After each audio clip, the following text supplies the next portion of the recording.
So today I'm in some unusual colours. This is the Minardi Simsport team colours, not my usual white and yellow livery.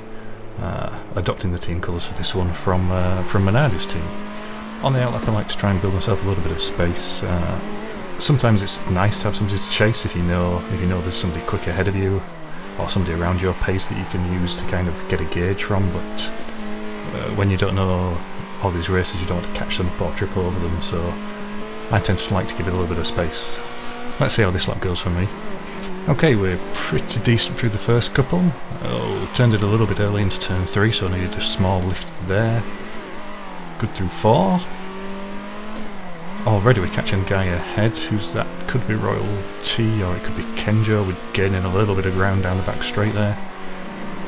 Nice and tight round the double apex, and avoided the gravel through the chicane, so that's good. Pretty tight there on the right hander and into the final complex. So wide on input, completely missed the curve there. Yeah, that was a little bit sloppy around the last 2 corners, but the 37.6 isn't too bad. Maybe 2 or 3 tenths off my absolute best, but that's pretty good. And that's put us in second place on the grid, so Minardi coming through with the 37.4 to take the pole. Let's go through those results then. So that's Minardi on pole, myself in second, Muritopin in third, Kenjo and Royalty, the teammates, in 4th and 5th, RuyGTR in 6th, NiicoBruno in 7th, Bixen in 8th, Ronnie Valdo in 9th, BlackK in 10th, and MrBigots in 11th.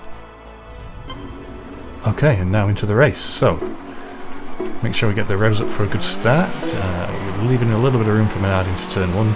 It meant we did get a small hit from Muritopin in the back there. That's given some warping.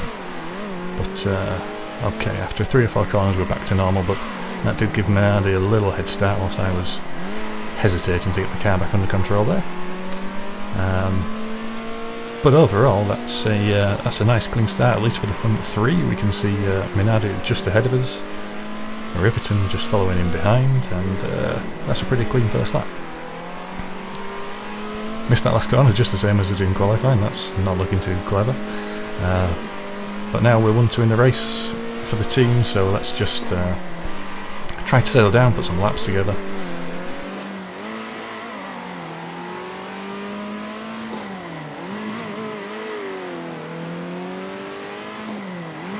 Ooh, don't want to hit the penalty marker there. That's put us in danger, so we're going to have to defend hard down this back straight, keep tight around the double apex.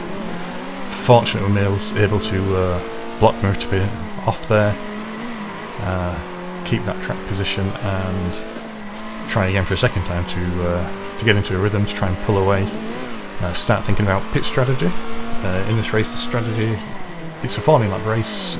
That means you're a little bit stretched to a 1 stop, so you're looking for a stint of 4 laps and 2 stints of 5. Now you can mix those up depending on how your position in the race looks, but I think for us, with somebody following in quite close behind, we're gonna stop on lap 4, make sure that we don't lose any track position there. Okay, so let's skip ahead to the lap where we're pitting. So we're on to lap 4 now. We've eked out a small lead over Muritopin. Minardi's crept away a bit further at the front, especially after that penalty. And looking for a nice clean stop. We need about 82 or so fuel. It's about 17 fuel per lap, so we're trying to stop just over 80. And well, Muritopin's got a problem there. In fact, he's disconnected. He's had a problem going into the pits. That's put him out of the race. That's going to be a DNF from Muritopin. I think we took on a little bit too much fuel there, maybe distracted by the retiring car alongside us, so we're again, it's fine margins, but that's another few tenths that we've given up. However, we're now on fresh tyres. I know that my teammate is stopping on lap 5, so we've got to try and push that now. Maybe we can close that gap, maybe we can just jump in on pit strategy, and then we've got an opportunity to fight then. As I come round, you can see Minardi just leaving the pits, just gets out ahead, just enough of a gap there, but he's looking a little erratic. He's having to give him a lot of space. He's all over the road. Looks like he's having some connection issues as he's left the pitch, it's called. as he's left the pits, it's causing some issues, so we'll take that position, we'll get his head down. He will have fresher tyres if he gets his car back under control, so we just got to get our head downs now, and if we can maintain a gap, that's great. If not, then we're in danger of holding our teammate up, so let's see how this pans out.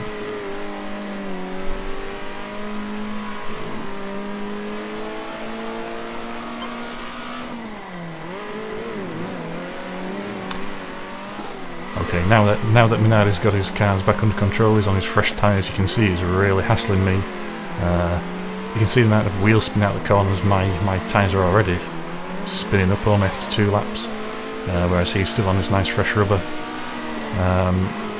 And clearly in the way, he's looking quite agitated. Looks like he wants to get past, so as I come around this hairpin here, we'll leave him a bit of extra room, ease off the gas, and on the radio we've given him a shout that he's clean to come through, and we'll focus on maintaining as much speed as we can, trying not to lose time fighting, because we have got cars behind. If we have an accident and take ourselves off the road, we could be handing that victory to or that podium away to somebody else. So we'll try and settle in now, try and keep Minardi in sight, and yeah, that's looking like a difficult task. Minardi is one of the quickest drivers out there, so if we can keep them in view, keep ahead of everybody behind, then we should be looking good for a double podium come the end of the race.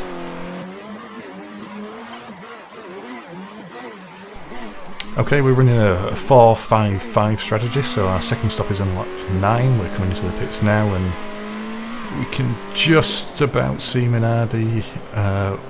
We almost held on, but we'll need better performance than that to overtake him in this final stint. It should be fairly even here. We're aiming for that 80 odd fuel. Gone a little bit high again, and we've got somebody come round ahead of us. That's RuyGTR.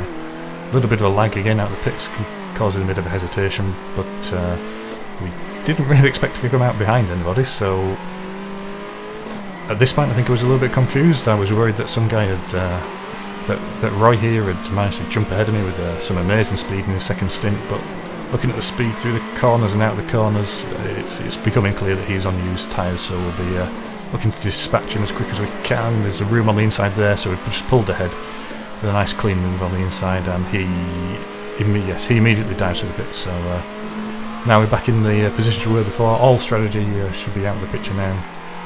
It's just a straight run to the finish, but I have now lost even more time to Minardi. He's clearing off in the distance. We do have a decent space back to Bixon and Kenjo, currently in 3rd and 4th.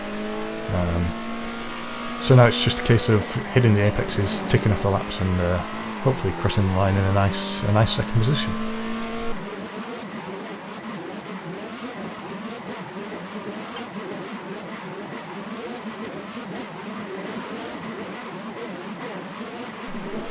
And that's pretty much how it panned out. We'll come through the last complex here. We'll cross the line in second place. A solid result for the team, a 1-2 for the team. Can't really ask for more. Minardi taking the fastest lap of the race as well, with 38 seconds. Kenjo came through to take the 3rd place. Managed to get ahead of Bixon in that final stint. Okay, so let's see where everybody stood at the end. It was Minardi ahead. In the end, he took a 5-second lead over me. I had a comfortable get back to Kenjo in 3rd. Bixon took 4th. Royalty took 5th. RuyGTR in 6th. NiicoBruno 7th. MrBigots 8th. BlackK 9th. Ronivaldo in 10th, and the unlucky Muritopin classified 11th after a timing at the end of the first stint. Okay, that'll do it for this one. I'll see you all at round 2 next weekend.